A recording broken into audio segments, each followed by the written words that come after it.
Welcome back, everybody. We're diving deep today. Yes. Into traditional Chinese medicine. Okay. Specifically, Chapter 12 from the Yellow Emperor's Classic of Internal Medicine. And this chapter is all about understanding energy flow in the body, almost like a network of rivers. Okay. And it uses this concept called meridian waters to explain it. Right. You've probably heard of meridians before. Sure. But get this. Yeah. Each of the 12 main meridians is linked to a specific, yes, a body of water. Wow. Like a river or a sea, Okay. to illustrate how that energy moves. It's a brilliant way to visualize it, It is. wouldn't you say? Yeah? For example, the stomach meridian, it's likened to the vastness of the sea, Okay. constantly receiving and processing. Interesting. Just like our stomachs handle all the food we take in. That's a great point. So it's not just a random pairing. No. It actually provides insight into the organ's function. Exactly. Now, before we map out all these internal rivers, Okay. the text starts off with this really interesting statement. Okay. It says, "Man is a miniature of heaven and earth and the six directions." It's like saying we're not separate from the universe, Right. but rather a reflection of it, Exactly. like a microcosm. Yeah, we're microcosms of this grand design. And what's so fascinating is that the text contrasts the vastness of the universe with the measurability of the human body. Right. It says that while the universe is immeasurable, we can actually observe and measure the human body, both externally and internally, through dissection.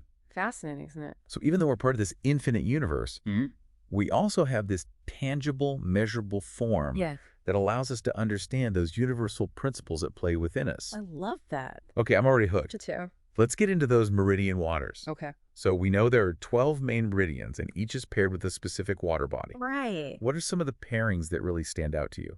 Well, we already touched on the stomach being like the sea. Right. Another one that's particularly striking is the lungs being associated with the Yellow River. Now, why would they connect the lungs to the Yellow River? Well, the Yellow River is known for its vastness and its role in distributing water throughout China.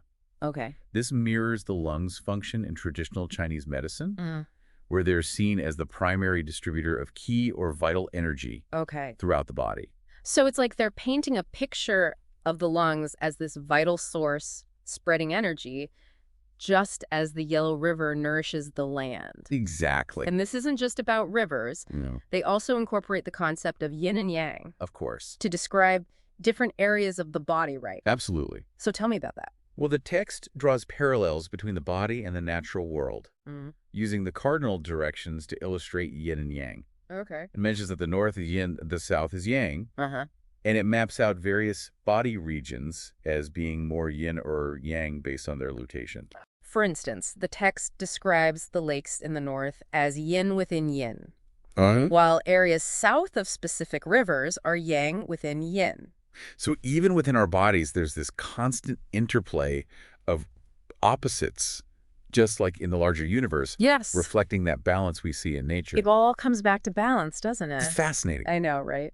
So we see these meridian waters representing the flow of energy. Yeah. And then layered on top of that is this idea of yin and yang existing within different parts of the body. It's like a multidimensional map of our energy systems. It really is. And understanding this map is key to knowing how to balance those energies. Which is where the needling techniques come in. Exactly. Okay, so we've got this intricate map of energy flowing through our bodies, these meridian waters. Right. And the concept of yin and yang layered on top of it. Now let's talk about how this all connects to actual treatment techniques. Okay. Like acupuncture. This is where it gets really practical. The chapter goes into detail about how the characteristics of each meridian, things like the amount of blood and qi flowing through them, actually determine how deep you insert the acupuncture needles. Oh, wow. And how long you leave them in.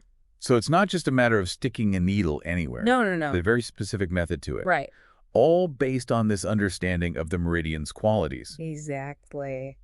The text specifically warns against treating all meridians the same way. It does. For example, it highlights the foot Yangming meridian, which we talked about earlier. The one that's like the vast sea, Yeah. because it has so much blood and qi flowing through it. Right. The text cautions against excessive needling in this area.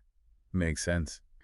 It's almost like you wouldn't want to disrupt a powerful, rushing river too much. Exactly. So how do they approach needling a meridian like Well, the that? text gives very specific instructions for the foot yang ming. Okay. It says to insert the needle 6 fen deep 6 fen. and retain it for 10 breaths. Now, fen is an ancient unit of measurement, Yes. and it varies depending on the part of the body you're treating. Right.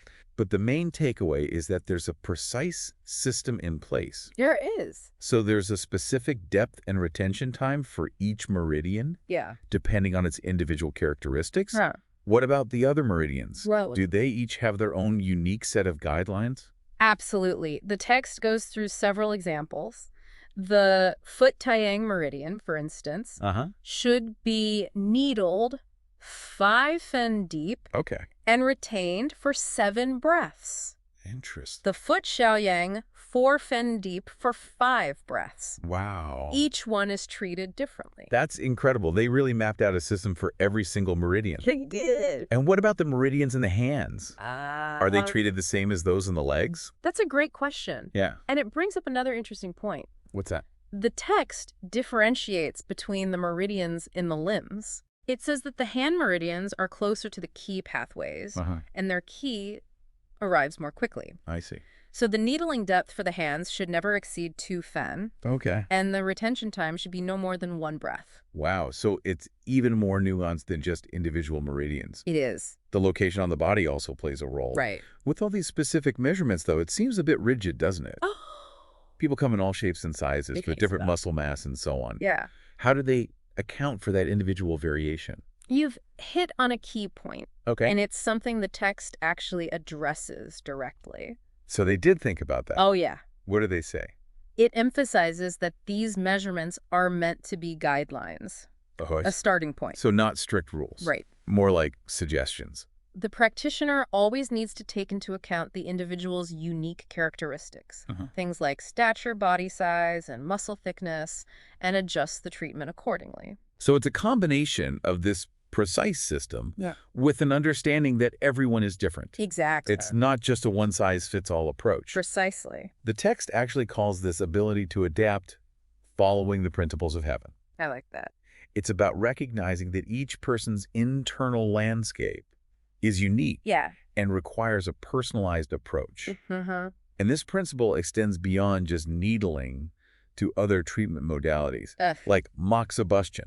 Yes, it does. Now, for those who might not be as familiar, moxibustion is a technique where dried mugwort is burned near specific acupuncture points. That's right. And just like with needling, Yeah, the text cautions against excess in moxibustion. it does. Too much, and you risk what it calls fire damage, Right. essentially drying out the bones and roughening the vessels. So again, it's about finding that balance, Yeah. that sweet spot between too much and too little stimulation. It seems like a recurring theme in this chapter is this idea of moderation and adapting to the individual. You're absolutely right. And what's particularly interesting is that the text doesn't just rely on these measurements and formulas. It doesn't.